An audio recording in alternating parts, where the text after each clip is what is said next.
Jean-François Villeter es un sinólogo y filósofo suizo, nacido en 1939, muy interesante.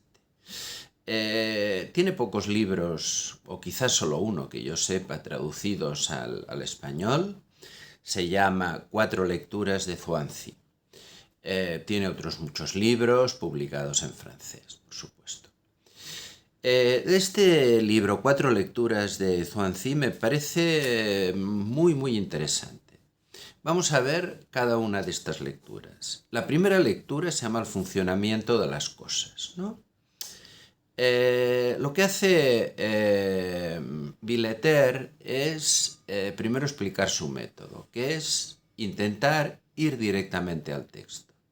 Claro, Villeter evidentemente sabe chino y se puede permitir hacerlo, ¿no?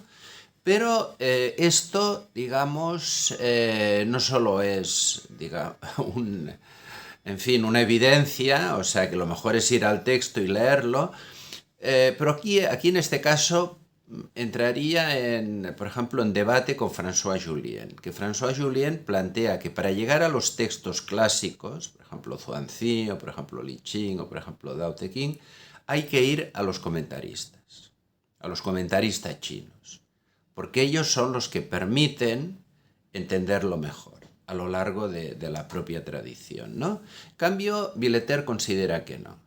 O sea que los propios comentaristas chinos distorsionan y por lo tanto que hay que ir, digamos, a lo directo. Porque él plantearía que es un texto filosófico. Aquí también está en desacuerdo con François Jullien. François Jullien plantea que el camino de pensar que hemos elegido, que se ha elegido desde Grecia y del que somos herederos, es el camino de la filosofía. Y que el camino de China, por lo menos hasta siglo XVIII, luego empiezan a haber influencias, es un camino del pensar diferente que no es filosófico. Porque la filosofía implica una conceptualización, un discurso, algo que está muy ligado al griego, al latín y a todas las lenguas posteriores, de alguna manera, que han conformado nuestra civilización. Mientras que los ideogramas o sinogramas chinos lo que hacen es ser indicativos, dar un rodeo, no se plantean preguntas, sino que directamente hablan desde una sabiduría, una supuesta sabiduría, ¿no?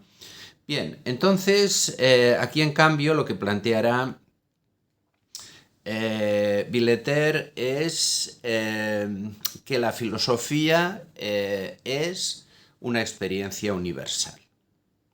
La experiencia universal de un sujeto que piensa sobre su experiencia, la experiencia de la relación consigo mismo, con los otros, con el mundo, a partir de una determinada tradición cultural y utilizando el lenguaje de manera crítica. Y para él esto es lo que hace Zhuangzi en sus escritos.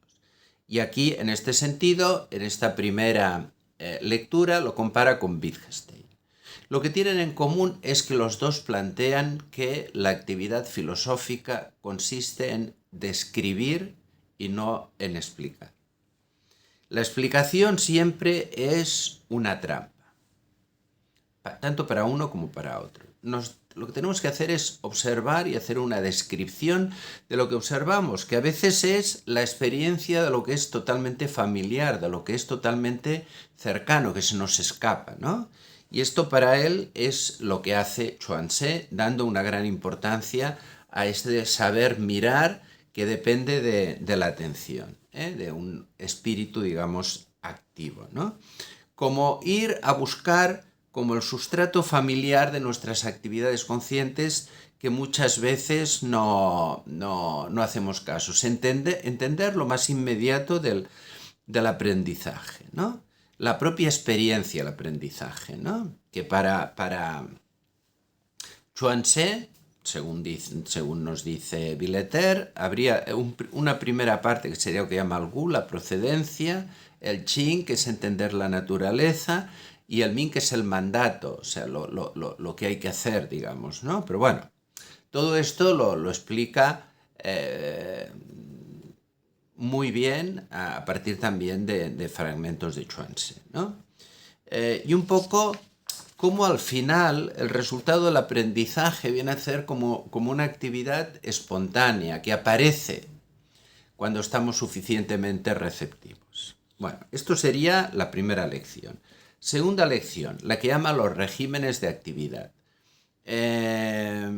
No se trata de, aquí especifica, de una observación fenomenológica que partiría de la sensación, de la percepción, sino de la propia actividad. Es decir, es lo que nosotros describimos. No es, por tanto, esta experiencia de tipo perceptivo que señala la fenomenología, una vez que ponemos entre paréntesis, digamos, los prejuicios, sino la descripción de nuestra propia actividad y sus regímenes, ajustes, relaciones y efectos, ¿no? Siempre siguiendo el cuerpo. Entonces, aquí hay un planteamiento interesante que es que la mente tiene que seguir, de hecho, el cuerpo. Hay algo en el cuerpo que ya nos conduce. Lo que llama Billetter una física elemental de la subjetividad, ¿no? Y una aparición de una cierta visión, una visión intuitiva que surge de esta observación de nuestra propia práctica, ¿no? Bien, luego tenemos la tercera lección que le llama una apología de la confusión. Bueno, vamos a ver. La palabra confusión aquí no sé si es muy adecuada, pero bueno. Empieza diciendo que Confucio es alguien que siempre aprende. O sea, la idea de que hemos de estar despiertos y hemos de ser capaces de calmarnos, relajarnos, vaciar la mente y desprendernos de muchas cosas, de todo lo que de alguna manera nos condiciona para que aparezca una subjetividad vacía, dice, ¿no? Para dejar que ocurran las cosas, sin aferrarnos, sin rechazarlas, soltándonos, de alguna manera la idea que es una idea que también tiene un libro, Julián y trata, que es nutrir la vida, ¿no? Entonces aparece como una cierta libertad subjetiva que se basa en no cosificar, digamos, las experiencias, ¿no? Y luego la cuarta lección se llama un paradigma de la subjetividad. Nos habla de los recursos del cuerpo, de la necesidad de formar y volver al retorno de los ciclos naturales que muchas veces los humanos abandonamos, ¿no? Y esto, de alguna manera, Chuang Tse, ya imaginémonos, en su época, como sería ahora ya, hace una cierta llamada, digamos, a este volver, digamos, a los ciclos naturales, ¿no? Y también una idea dice que es muy importante Chuang Tse, que es lo que comentaba antes, no lo comentaba antes, lo comento ahora, que para Chuang Tse también lo contrapone a Lao Tse, que sería como una defensa de una autonomía radical, ¿no? De un rechazo de todo lo que es una servidumbre y dominación, ¿no? Todo lo que sea justificación del poder, nombrando, defendiendo, digamos, una libertad de espíritu. Bueno, es un libro muy bien escrito, un libro muy bien traducido por Hélène Suárez, y bueno, que aconsejo plenamente.